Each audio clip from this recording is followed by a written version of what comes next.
Now pre albumin, इसकी half life क्या है? For 2 days। ठीक है, इसकी हाफ लाइफ सबसे ज्यादा कम है। Is a negative acute phase reactant protein with a short half life of 2 days.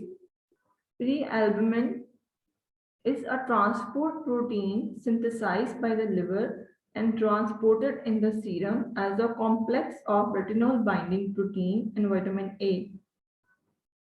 Protein albumin, prealbumin is also called transferrin and thyroxine binding prealbumin। ठीक है, इसको क्या कहते हैं? थायरॉक्सिन बाइंडिंग प्रीएल्बुमिन भी कहते हैं, ट्रांसथेरिन भी कहते हैं, और इसकी हाफ लाइफ 2 days की है।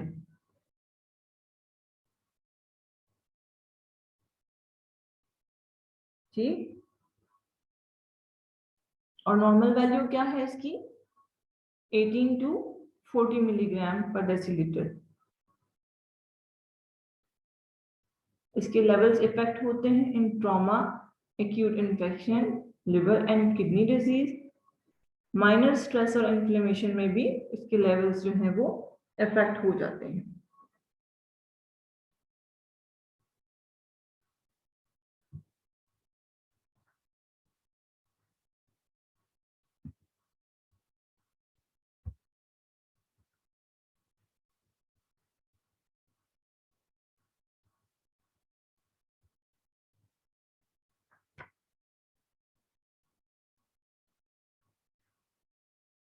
Prealbumin is a sensitive indicator of protein deficiency and of improvement in protein status with refeeding. However, prealbumin levels are often maintained in uncomplicated malnutrition and decrease in well-nourished individuals who have undergone recent stress or trauma. When malnutrition is significant, the serum prealbumin may not decrease. Serum prealbumin is not greatly affected by iron deficiency, mild renal or liver disease, fluid compartment shifts, and is not influenced by the administration of exogenous albumin. However, a renal and liver disease compromise our organ functions. The prealbumin levels may not reflect overall protein status. Serum levels decrease with inflammation, malignancy, and protein wasting disease of the intestine and kidney. Serum levels also decrease in the presence of zinc deficiency because zinc is required for hepatic synthesis and secretion of prealbumin. Zinc status based on dietary intake, medical history, and in addition to inflammation should be taken into account when interpreting low plasma prealbumin level। तो वो क्या बता रहा है कि pre albumin level जो है वो आपके नॉर्मल या कोई लाइट से इन्फेक्शन या ट्रॉमा की सूरत में जो है वो इफेक्ट नहीं होते हैं, बट इधर दे आर इफेक्टेड बाय, अगर आपके प्री एल्बुमिन लेवल्स में कुछ डिफरेंस आ रहा है, there should be a some underline renal problem और there should be underline gastrointestinal problem, कोई सिवियर प्रॉब्लम है जिसकी वजह से आपके प्री एल्बुमिन लेवल जो है वो डिस्टर्ब होंगे। और बेसिकली आयरन डेफिशिएंसी को शो नहीं कर रहे होते, अंडरलाइन प्रॉब्लम को शो कर रहे होते हैं, और they can be caused by zinc deficiency. ठीक है, जिंक की डेफिशिएंसी को भी जो है वो इंडिकेट कर रहे होते हैं, उसकी वजह से भी इसके लेवल जो है वो डिस्टर्ब होते हैं। और जिंक डेफिशिएंसी या जिंक स्टेटस हम कैसे ले सकते हैं? 24 आवर रिकॉल से या डाइटरी हिस्ट्री से ले सकते हैं, जिससे हमें पता चलता है कि जिंक इनटेक पुअर तो नहीं है, क्योंकि जब भी हम कोई लैब वैल्यूज ले रहे होते हैं हम स्पेसिफिकली एक लैब वैल्यू के ऊपर डिपेंड नहीं कर रहे होते, हम उसको कोरिलेट करते हैं with the sign, symptoms, problem और जो सारा पेशेंट की हिस्ट्री होती है उसके साथ। हम ये नहीं कह सकते कि ये जो है एक लैब वैल्यू इस चीज को इंडिकेट कर रही है, वो किसी और रीजन की वजह से भी जो है वो अप एंड डाउन हो सकती है। ठीक है, यानी कि अगर हम फॉर एग्जांपल एक सिंपल सोडियम की बात करें तो सोडियम स्टेटस अगर हाई है, ऐसा नहीं है कि समटाइम्स आपके हार्ट पेशेंट में भी सोडियम लेवल लो होता है, तो आपने इंडिकेशन को भी देखना होता है पेशेंट की सिचुएशन के मुताबिक। ठीक है,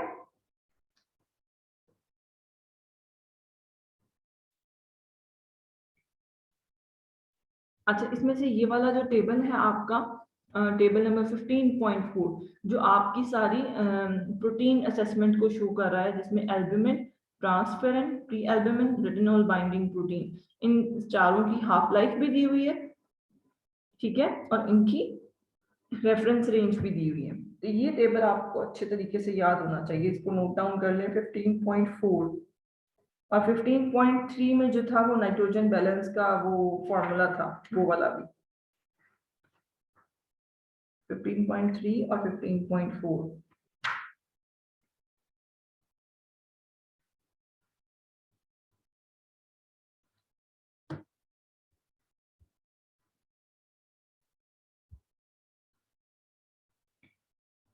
अच्छा, अब एक ये टेबल है आपकी स्लाइड में, ये भी ज्यादा डिटेल्ड है, इसको कर लें तो ज्यादा बेहतर है, ठीक है। ये एल्बुमिन और ट्रांसपेरेंट, प्री एल्बुमिन वही सेम टेबल है, लेकिन साथ में इसके कमेंट्स में यहाँ पर इनका सारा इंडिकेशंस भी लिखी हुई है। तो albumin in addition to protein status, other factors, serum contractions.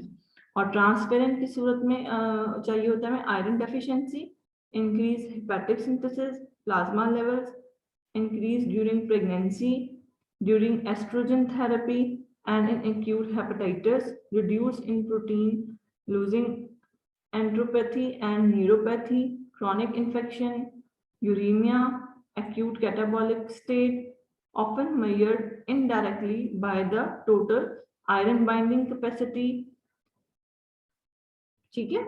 और pre-albumin is increased in patient with chronic renal failure or dialysis due to decreased renal catabolism, reduce in acute catabolic state after surgery, hyperthyroidism in protein losing, some cause of neuropathic syndrome। तो किन किन चीजों में इनके levels ज्यादा होते हैं, किन प्रॉब्लम्स में, और किसमें कम होते हैं, तो ये इस टेबल में जो है वो डिफाइन किया गया। इन चीजों को आपने याद करना है, मेमोराइज करना है।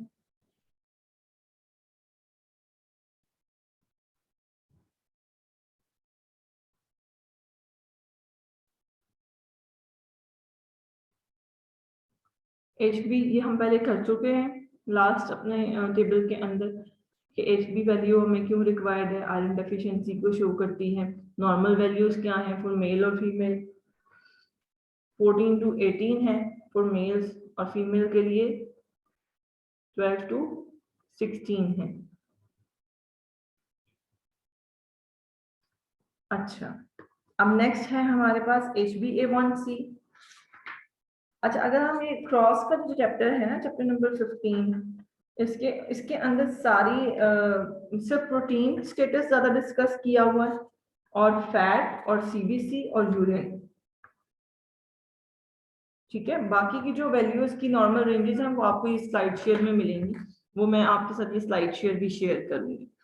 अच्छा, HbA1c is the indicator for किस किसके, ग्लूकोज लेवल, ग्लूकोज लेवल। और ये किस चीज को शो करता है, कितनी देर के स्टेटस को शो करता है, 3 months, 3 months, months, ठीक है। और नॉर्मल वैल्यूज इसकी क्या होती है, 5.3 to 6.4 शायद। ये आपको नजर आ रहा है, स्क्रीन शेयर हो रही है ना आप लोगों के साथ। Yes ma'am.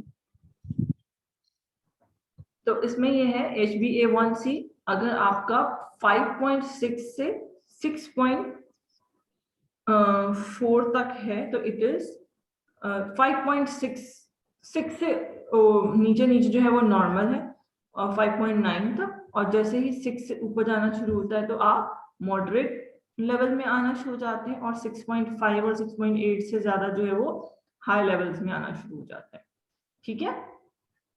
तो ये एक गुड इंडिकेटर है फॉर ग्लूकोज लेवल, क्योंकि अगर हम रैंडमली चेक करते हैं या फास्टिंग हम ब्लड शुगर लेवल लेते हैं, तो उसमें समटाइम्स जो है हमारा इनटेक जो है वो जो लास्ट इनटेक होता है उसकी वजह से समटाइम्स जो है वो वैल्यू ठीक नहीं आती। किस किस को शुगर चेक करने आती है,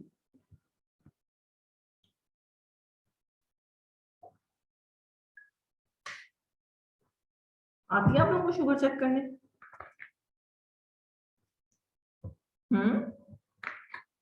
कभी लिए किसी ने?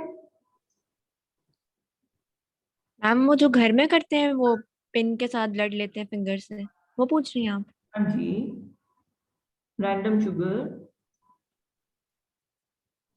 नहीं मैम। डिजिटल डिवाइस होता है, उसमें खुद ही आ जाता है लिखा हुआ। बड़ा इजी है वो तो चेक करना। ठीक है। अच्छा, अब इसमें ये सीक्वेंस डिफरेंट है स्लाइड्स में। बुक वाला मैंने आपको कवर करवा दिया, उसमें जो प्रोटीन के थे। अब हम इस स्लाइड के सीक्वेंस के साथ चलते हैं। थोड़ी सी अगेन रेपिटेशन आएगी, जो चीजें हम पहले कर चुके हैं तो उनको हम दोबारा से डिस्कस कर लेते हैं। तो सोडियम लेवल हमने देखा था, fluid balance, acid base balance के लिए इसकी नॉर्मल वैल्यू क्या है? 135 to 145, ठीक है, मिलीमोल। ये आपने लाजमी याद रखनी है। अगर 135 से नीचे हो तो सोडियम लेवल्स कम है, और अगर 145 से 150 के दरमियान में तो सोडियम लेवल्स हाई हैं। हाइपरनाइट्रीमिया कहते हैं अगर लेवल ज्यादा हो, और अगर लेवल कम हो तो उसको हम हाइपोनाइट्रीमिया कहते हैं। ठीक है।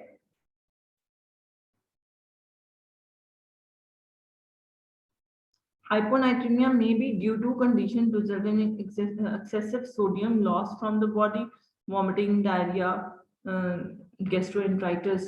इन कंडीशन में जो है वो आपका सोडियम लेवल लो हो जाता है। जैसे ही कोई गैस्ट्रो वाला पेशेंट आता है तो उसको हम सोडियम जो है रिप्लेस करना शुरू कर देते हैं।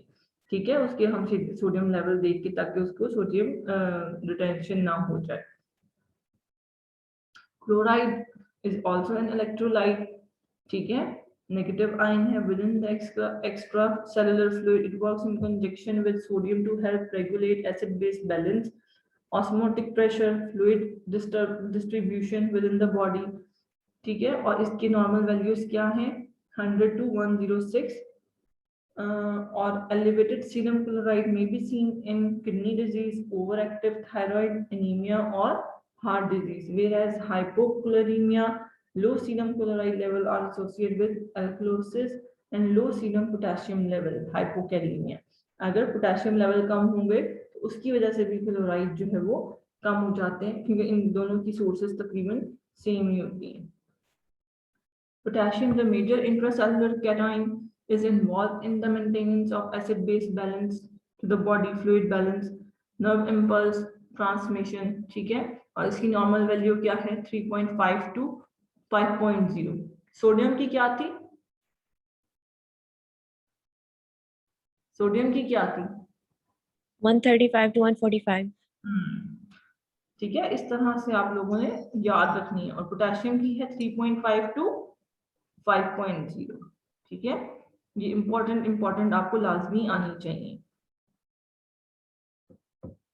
क्योंकि जब केस स्टडीज होंगी तो उसमें आपको लैब वैल्यू की नॉर्मल रेंज तो नहीं आएगी ना सामने, आपको बता दिया जाएगा कि पेशेंट की ये वैल्यू है, तो आपको पता होगा, तो आप एवेलुएट करोगे ना कि इसके लेवल हाई है कि लो है। ठीक है, तो हाइपरकैलेमिया, जब आपका पोटेशियम लेवल ज्यादा हो तो इसको कहते हैं हाइपरकैलेमिया, और अगर पोटेशियम लेवल लो हो तो इसको कहते हैं हाइपोकैलेमिया।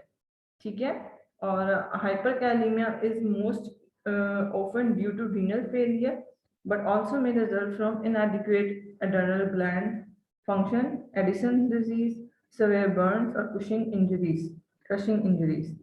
ठीक है, किडनी डिजीजेस में जो है आपका बेसिकली रीनल फेलियर के अंदर हाइपरकैलेमिया होता है।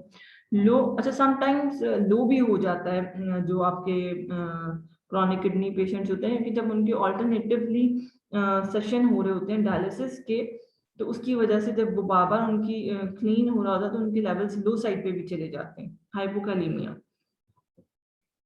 ठीक है,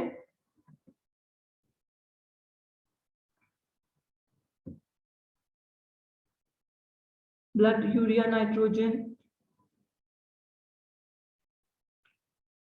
the end product of protein metabolism and primary method of nitrogen excretion is formed in the liver and excreted by the kidney in urine।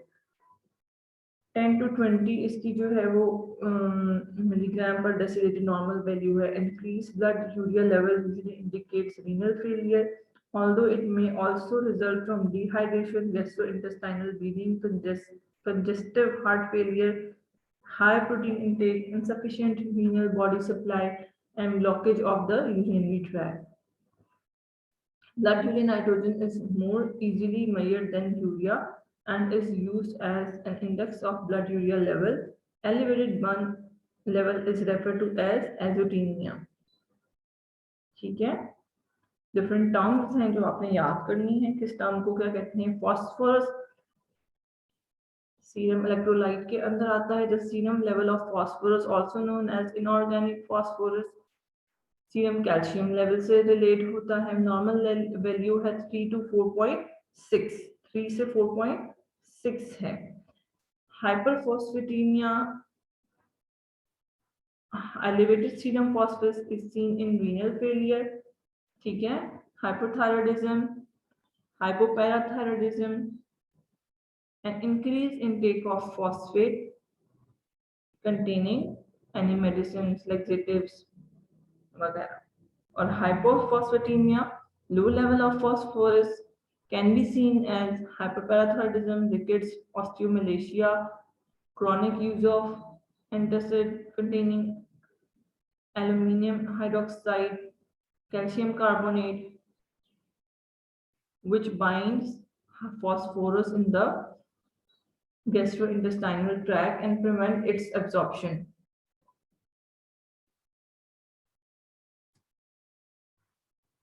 Phosphorus किसमें होता है ज्यादा?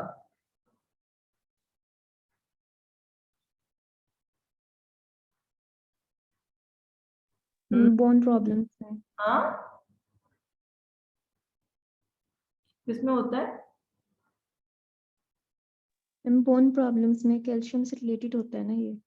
कैल्शियम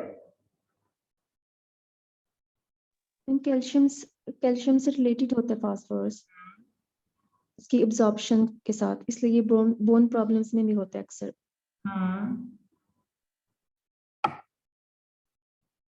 किसकी एब्जॉर्प्शन को हेल्प करता है?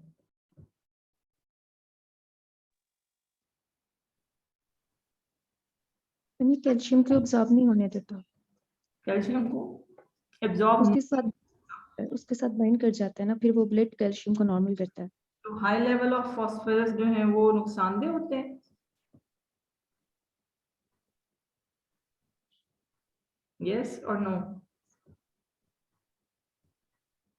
यस मैम, अगर ज्यादा है। सोर्सेस क्या हैं फॉस्फोरस की? किन चीजों में फॉस्फोरस ज्यादा होता है?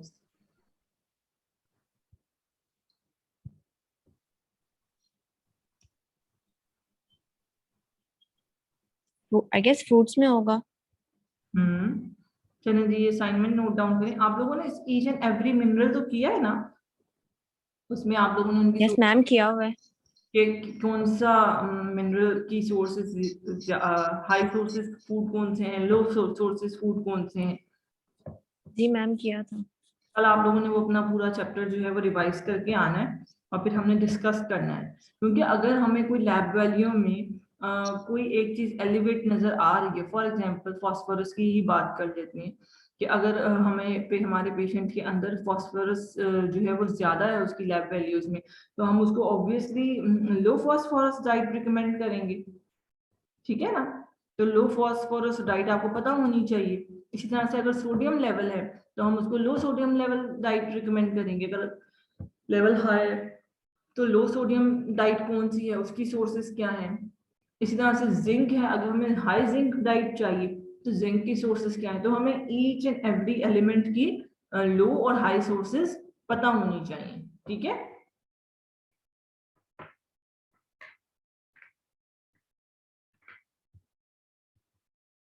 Calcium, 99% of the body calcium is stored in the skeleton, bones and teeth. The remaining 1% has important physiological functions.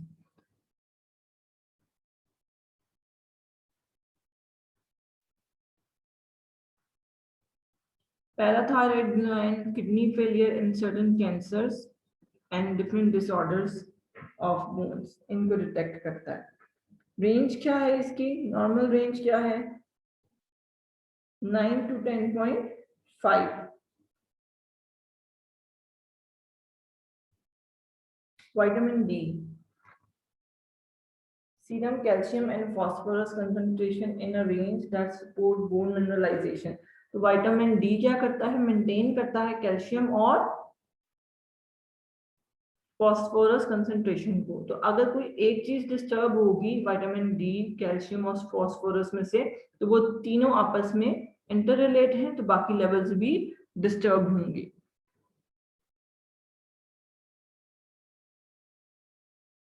Basically जो हम इसका टेस्ट करते हैं 25 हाइड्रोक्सी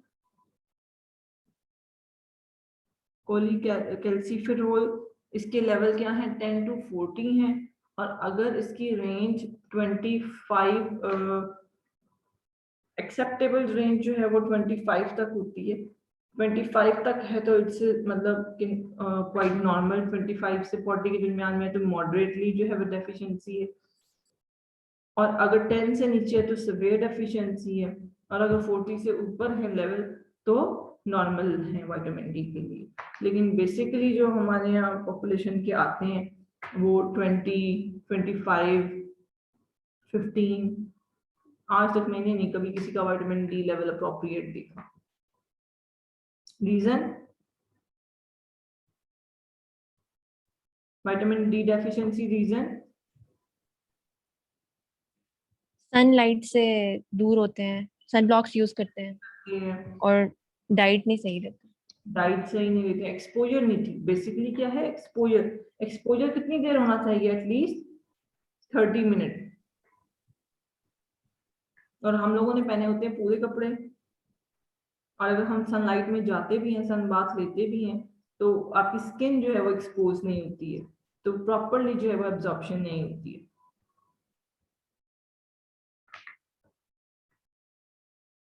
ठीक,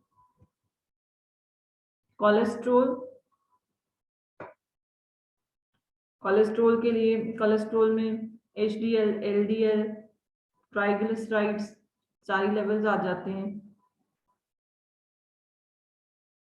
फैटी लिवर को शो करता है, ठीक है, हार्ट डिजीज को शो करता है, ओबेसिटी को इंडिकेट करता है, और बॉडी के स्टोर्स को इंडिकेट करता है।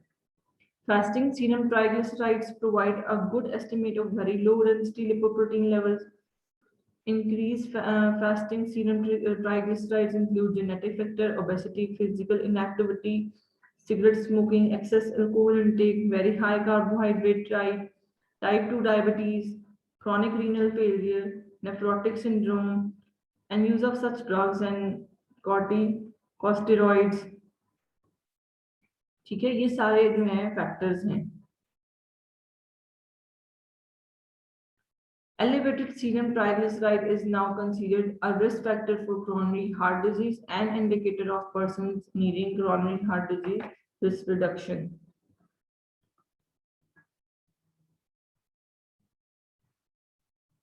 ये इसकी नॉर्मल वैल्यूज हैं। लिपिड प्रोफाइल की, इसमें LDL है, LDL क्या है, लो डेंसिटी लिपो, और HDL high density. HDL is the good cholesterol, और LDL कौन सा है, HDL। HDL की नॉर्मल वैल्यू क्या है 40 to 60, और LDL की क्या है 130 to 159, ठीक है। और ट्राइग्लिसराइड्स की क्या है 1.692 to 2.25, ठीक है। ये सारी नॉर्मल वैल्यूज आप लोगों ने याद करनी। नॉर्मल ब्लड काउंट में sodium, potassium, chloride, magnesium, phosphorus, calcium, bicarbonate, इन सब की लैब वैल्यूज आपको याद होनी चाहिए। सोडियम की क्या है 135 to 147, पोटेशियम की 3.5 to 5.5, chloride 95 to 106, magnesium 1.8 to 3.6, phosphorus 3 to 4.5,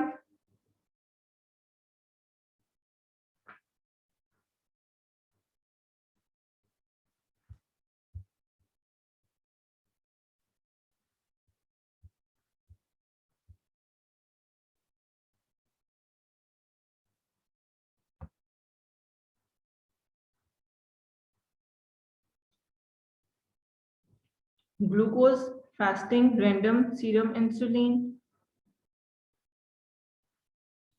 RFTs में बर्न, क्रेटिनिन, और LFTs में क्या आ जाते हैं, एल्बुमिन, बिलिरुबिन, ये सारे लेवल्स हैं। ये इंपॉर्टेंट स्लैब वैल्यूज आपको सारी याद होनी चाहिए, ठीक है। फास्टिंग आपकी ब्लड शुगर लेवल कितना नॉर्मल होता है?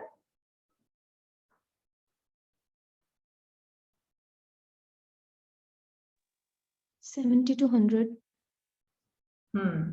अगर आप 70 to 99 है, फास्टिंग जो है वो एक्सेप्टेबल है। 120 तक एक्सेप्टेबल होता है, 110 120। अगर 120 से ज्यादा है तो वो फिर ठीक वैल्यू नहीं है। और रैंडम जो है, अगर आपने डाइट ली है और उसके 2 आवर्स बाद आप कर रहे हो तो it should be less than 200।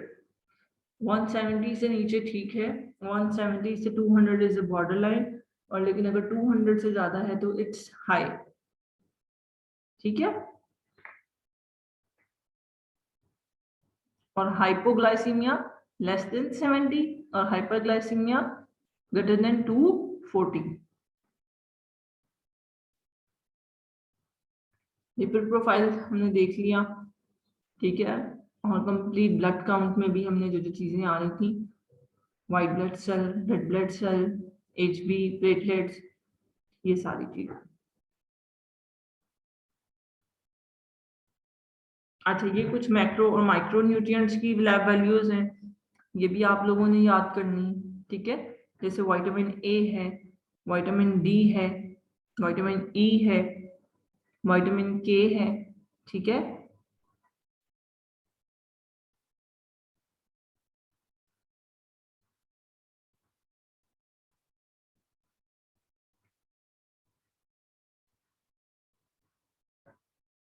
और ये सारे इलेक्ट्रोलाइट्स हैं दोबारा से। अच्छा जी, अब ये सारा बायोकेमिकल वाला पार्ट यहाँ पर हमारा खत्म हो जाता है, ठीक है। तो इसके अंदर हमने क्या क्या चीजें कवर की हैं बायोकेमिकल के अंदर, कौन कौन से एनालिसिस किए हैं हमने, रिवाइज करें नाम। CBC, हाँ, fluid and urine test. Electrolytes, serum electrolytes, serum protein levels, CBC, serum triglyceride, cholesterol cholesterol जी, लेवल, और ग्लूकोज। यूरिन एनालिसिस रिपोर्ट, ठीक है। और हमने क्या किया है, अभी लास्ट में जो मैंने आपको टेबल दिखाया है विटामिन्स और मिनरल्स का, ठीक है ना। तो ये बेसिकली चीजें हैं जो आपने बायोकेमिकल एनालिसिस के अंदर देखनी है, जिनका रिलेशन जो है वो हमारे डाइटरी एस्पेक्ट्स के साथ है, ठीक है। तो this was the part of B, biochemical analysis. A anthropometric हम पहले कर चुके हैं, बी बायोकेमिकल वाला चैप्टर आज हमारा ऑलमोस्ट डन हो गया है। कुछ चीजें इसकी रह गई हैं चैप्टर के अंदर से, वो भी हम पॉइंट आउट करते हैं, उनको डिस्कस कर लेते हैं और फिर आज हम ये चैप्टर अपना वाइंड अप कर लेंगे, ठीक है। और फिर कल जो है हमारा नेक्स्ट टॉपिक स्टार्ट होगा, clinical examination, C part. So A, B is done, C is clinical examination. तो C वाला पार्ट जो है वो हम कल स्टार्ट करेंगे। फॉर नाउ अभी जो हमारे पास टाइम है इसमें हम डिस्कशन करेंगे और बुक से ये थोड़ी सी रीडिंग करेंगे, जो अभी हमारा कुछ एक दो रह गए हैं आपके टेबल्स, ठीक है। सो फार सो गुड, मुश्किल तो नहीं लग रहा?